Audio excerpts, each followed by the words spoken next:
हमने इसीलिए तो आज प्रेस कॉन्फ्रेंस रखा है। मैंने पर्सनली अपने लिए आज तक कभी प्रेस कॉन रखा नहीं है। ये सेकंड प्रेस कॉन रखा है मैंने इन बच्चों के लिए ही। बाय द वे ये चेरी है, ये विजय नहीं है। ओके ये भी हमारी अडॉप्टेड बेटी है। आज एग्जैक्टली 1 साल हो रहा है। 28 दिसंबर 2024 को हाँ विजय का रेप हुआ था नायगांव ईस्ट में। उसका केस चल रहा है वसई कोर्ट में। यकीन मानिए हमको कम से कम 1.5-2 महीने लग गए सिर्फ केस नंबर निकालने में। जो बच्ची थी जिसने रेस्क्यू किया था विजय को, वो पुलिस स्टेशन से कोर्ट जाती थी और कोर्ट से पुलिस स्टेशन। नंबर नहीं मिलता था कि कौन सा नंबर है हमारे केस का। अल्टीमेटली मैं गई तो मुझे भी 3 दिन एड़ी घसनी पड़ी सिर्फ नंबर निकालने के लिए, क्योंकि अल्टीमेटली मैं नायगांव पुलिस स्टेशन में बैठ गई जाके कि आज तो मैं बिना नंबर लिए जाऊंगी नहीं। और इत्तेफाक से आज मिला है हमें कोर्ट का नंबर, केस का नंबर, और कल हमारे केस की सुनवाई थी। जब वहाँ पे जज ने पूछा कि रिमांड का पेपर कहाँ है अक्यूज्ड का, तो पता लगता है कि उसको तो रिमांड में भी नहीं लिया गया था। 26 तारीख को सेकेंड हियरिंग थी तो जज साहब नहीं थे। ऑब्वियसली छुट्टियों का मौसम है तो कोई सुनवाई नहीं हुई। तो बात यह है कि दुख इस बात का है कि जानवर के साथ ऐसा दुष्कर्म होता है तो भी हमें इतना दौड़ भाग करना पड़ता है। समझ में आता है इंसान के साथ होता है तो कितना ही करना पड़ता होगा, ख़ास तौर से उन लोगों के विरुद्ध अगर वो लोग जिन्होंने दुष्कर्म किया है कोई स्ट्रॉन्ग लोग हों, ऊंचे पद पे आसीन लोग हों। और जब से 377 ऑफ आईपीसी हट गया है, बीएनएस आ गया है, तब से तो आप लोग को पता ही है कि जानवरों को जब तक म्यूटिलेट ना हो जाए, उनका शरीर छिन्न भिन्न ना हो जाए, तब भी एक्चुअली देखा जाए कुछ ना होगा। यूँ कह लीजिए कि हम बेवकूफ़ हैं जो हम केस लड़ रहे हैं, क्योंकि हमें ये लग रहा है, हमने अपनी आँखों से देखी है विजय की तकलीफ़ को, हमने उसे महसूस किया है, देखा है स्वयं, और हमें एहसास हुआ है कि कितना ज़्यादा तकलीफ़ होता होगा किसी भी प्राणी को जिसको जिस्मानी तौर पे नोचा खसोटा उसे भेदा जाता होगा। हम ये केसेस सुनते हैं रेप के, इंसानों के भी जानवरों के भी, लेकिन आप में से किसी ने वो तकलीफ़ अपनी आँखों से नहीं देखी होगी। हमने वो तकलीफ़ जिया है उस बच्चे के साथ, बिकॉज़ वो इत्तू सा बच्चा हमारी ही गोद में दिन रात होता था, और हमारी आंखें नम होती थी उसको देख के, हमारे मुंह से शब्द नहीं निकलते थे, हम बस अंदर ही अंदर हमें तकलीफ़ होती थी कि मतलब यकीन मानिए रोंगटे खड़े हो जाने वाली तकलीफ़ होती थी। आप फरमाएं। इस मामले में मैम केस हुआ तो जांच कहाँ तक पहुंची, कुछ बताएं, पुलिस वाले क्या कुछ? देखिए लड़का कहाँ, मतलब लड़के की फैमिली और लड़के की रहने की जगह तो पता है, लेकिन जब तक उसके आगे कोर्ट ही करेगी जो करेगी लड़के का, वैसे तो कुछ होने से रहा। यही सत्य है तो हर केस में। डिले क्यों हो रहा है, मतलब क्या कारण है और क्या हमारे? देखिए हमारे पास एनिमल्स को सुरक्षित करने के लिए देखा जाए तो कोई सुदृढ़ लॉज हैं ही नहीं। अगर आप देखें बिंदु का केस कांदिवली ईस्ट में जिसके भद्र प्रदेश में वॉचमैन ने एक सरिया घुसा दिया था लोहे का, क्योंकि वो भौंक रही थी। उसके बच्चे थे, वॉचमैन जब पास से निकला तो वो भौंक रही थी। वॉचमैन को इतना गुस्सा आया कि उसने सरिया लोहे का लिया और घुसा दिया उसके भद्र प्रदेश में, और बिंदु मर गई। ओके? उस वॉचमैन को 3000 रुपीज का प्रॉमिसरी बेल पे रिहा कर दिया गया। अब ऐसा एक इंसान जो इतना गुस्सैल है, इतना गुस्सा भरा है उसमें कि वो किसी का प्राण ले सकता है आवाज करने पर। भौंकना भी तो एक तरीके का आवाज है, हम तो उसे ऐसे ही देखते हैं। तो क्या वो बाकी इंसानों के लिए कंप्लायंट है? बाकी इंसान और बच्चे उससे सुरक्षित हैं? बच्चे अगर खेल रहे हों, उनकी किलकारियां उसके कानों में अगर भेद रही हो कानों को, तो क्या वो बच्चा सेफ रहेगा ऐसे आदमी से? आप लोग को ये समझ में क्यों नहीं आता है?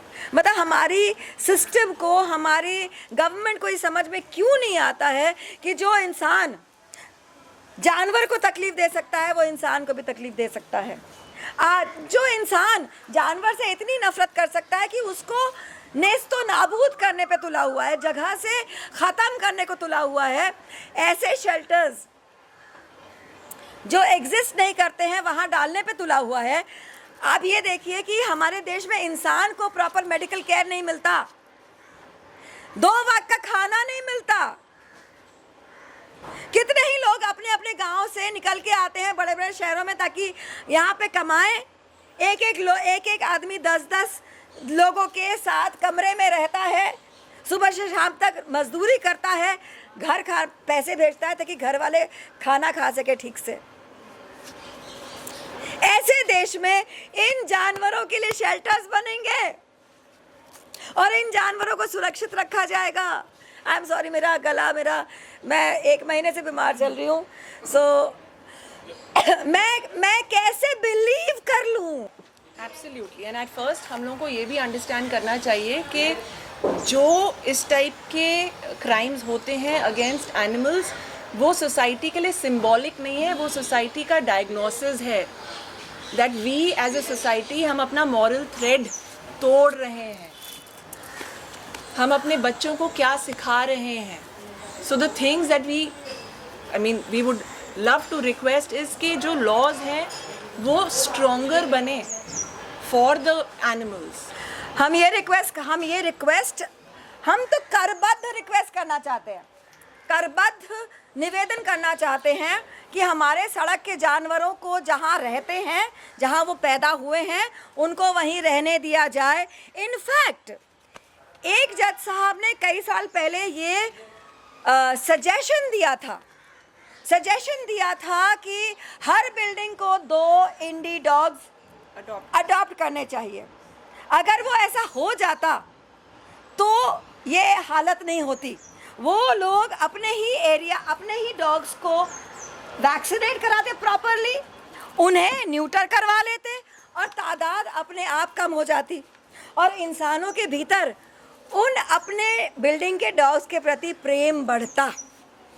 And adding to that ma'am, एक और चीज़ जो बहुत ज़रूरी है करना, ABC के जो हमारे विंग्स हैं, जितने भी सेक्टर्स हैं, वो अपना काम कर रहे हैं या ना कर रहे हैं, उस पर चेक रखना बहुत ज़रूरी है। लाइक मैम सेड कि अगर वो काम सही तरीके से किया गया होता, सुप्रीम कोर्ट को अपना टाइम नहीं देना पड़ता for a hearing like this.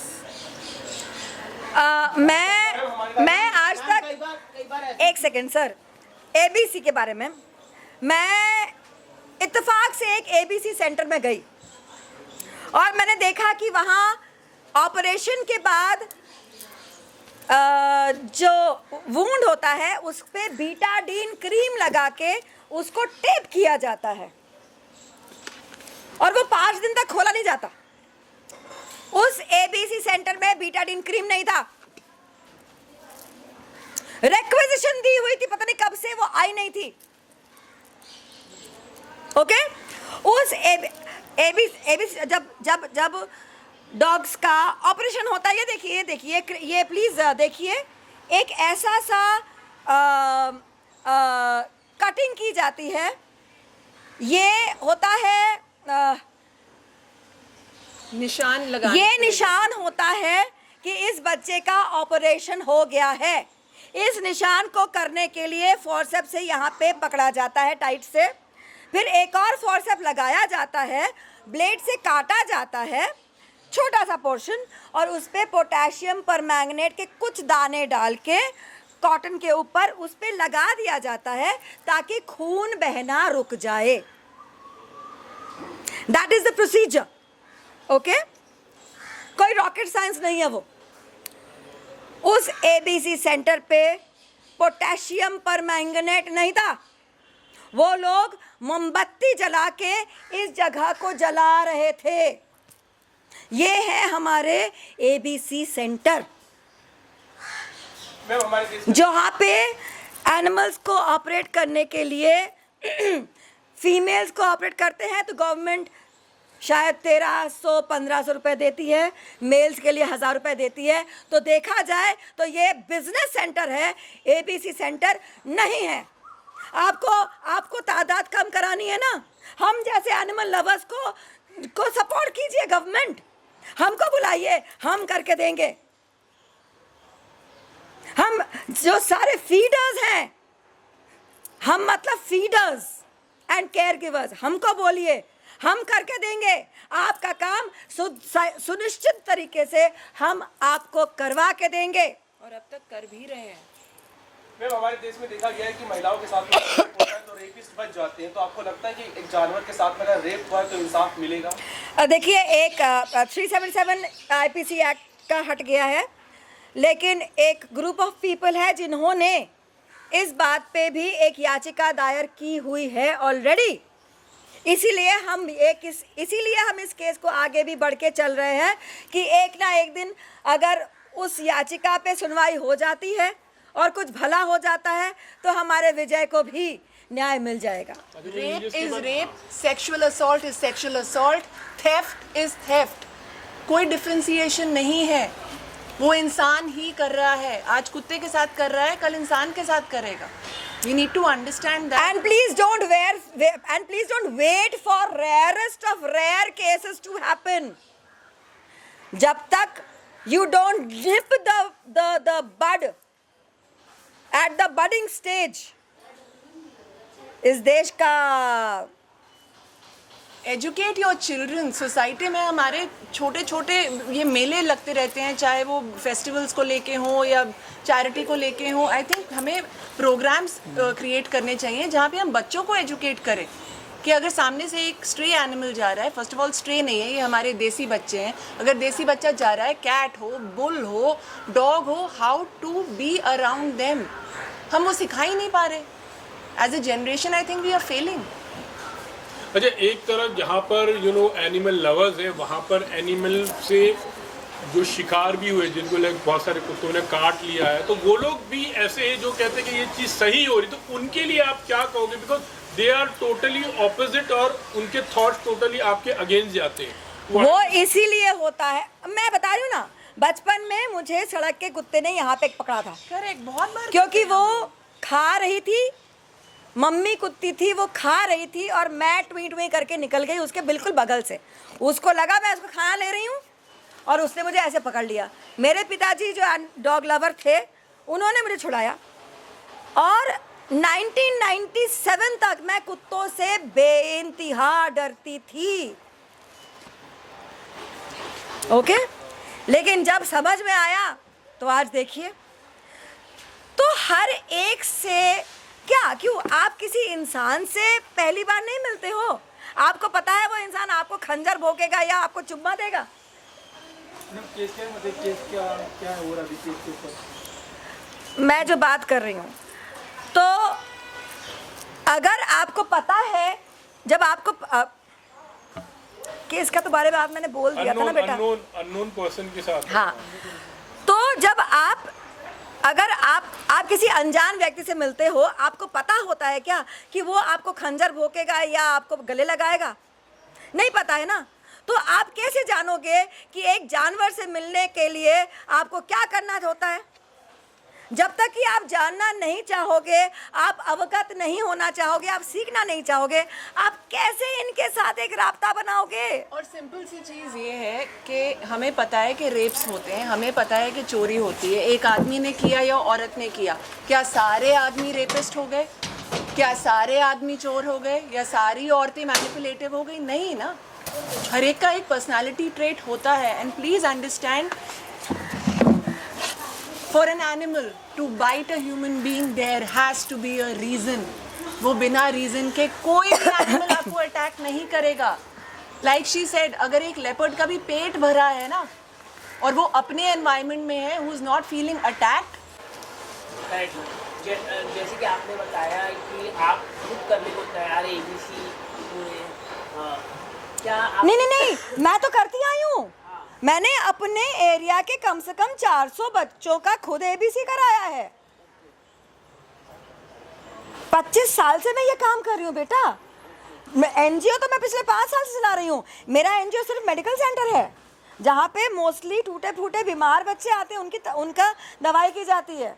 ABC भी करते हैं हम लोग, लेकिन वैसे देखिए ABC सेंटर चलाने के लिए ना बड़ी जगह चाहिए जहाँ पे कम से कम 1500 कुत्ते रखे जा सके एक वक्त पे।